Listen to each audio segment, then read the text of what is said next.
Bismillah. Ngayong araw ay punta kami ng Puerto Princesa dahil titingin kami ng Toyota Tamaraw FB. So nandito na kami. Nakarating na kami sa Toyota dito sa Puerto Princesa. Bibili muna tayo papasok wala na akong kami dito sa security. So kapag nagustuhan namin itong Toyota Tamaraw, maglalabas kami. Inshallah. Ito na nga. So makulimlim ngayong araw na ito. So yan, no? Nakikita nyo naman medyo makulimlim talaga dito sa Puerto Princesa Toyota. So ito, papasok na rin kami para makita namin ang Toyota Tamaraw FB. So maganda itong pangkargahan ng mga paninda, pamilya. So maganda ito. So ang presyo nga pala nito ay 1,142,000 ang cash. Oo. Wala pa yung mga accessories additional. Kapag mag-accessories ka, ibang presyo yun. Ang gulong nga pala nito is 14. 14. Durabis ang brand ng kanyang tire. Maganda naman siguro itong brand ng tire na ito. So ito siya. So napakaganda. Kanyang bukasan dito sa gilid. So yan siya. Yun.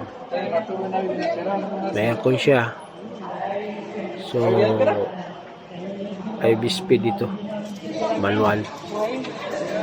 Ito Toyota Tamaraw Hilux. Maganda ito pang deliver ng ating mga paninda. Hindi kaya pang kargahan. So nasa sa inyo kung ano ang gusto nyo gawin dito. So napakaganda ito. Yun, oh. Tamaraw. Tignan natin ang loob niya. Wow! Ang laki rin pala. Yun ang aircon vent niya. May aircon na rin siya sa likod. So grabe. Maluwang din pala siya. Hindi ako makapaniwala talaga.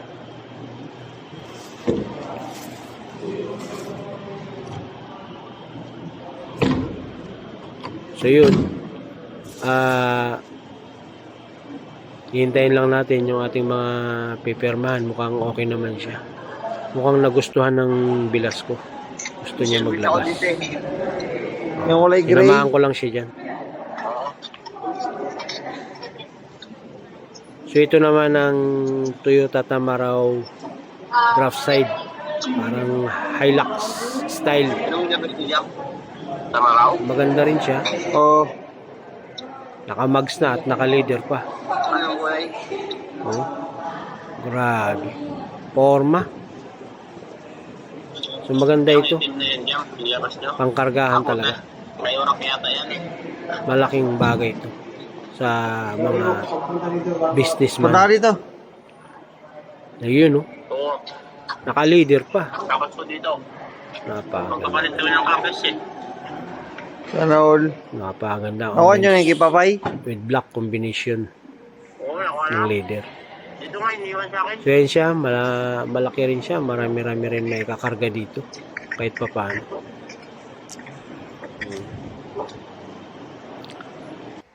Ayan, lakad-lakad tayo habang hinihintay natin ang ating mga pipirmahan dyan. Ayan, balikan natin. Ayan. Hindi ako makapaniwala na hindi ko ina-expect na ganyan pala yung kaluwang din sa loob. Akala ko makitid lang. Pero malapad pa rin pala talaga. Yan o, inulit ko siya tignan kasi kung totoo ba talagang malapad. Malapad nga talaga. Grabe. Malaki-laki ang may lalagay dito. Pwede pa ito pa yung kanyang upuan. No? Grabe. Suwabe. Maganda siya. Pang pamilya, pang deliver. So kahit saan pwede siya.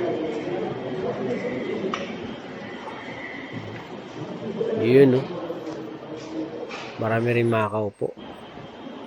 Itong Hilux, napaganda rin. Navy blue. Yan.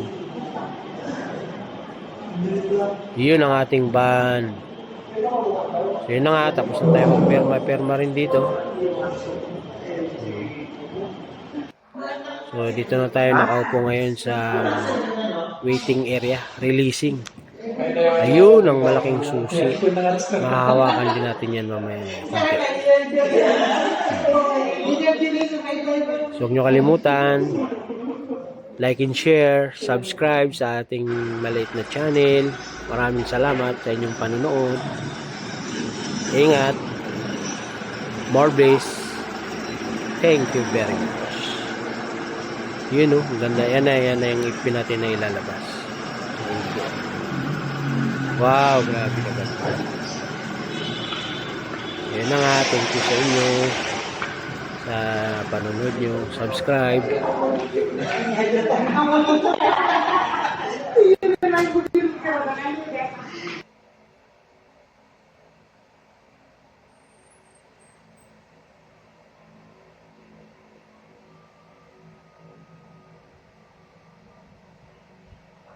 Picture.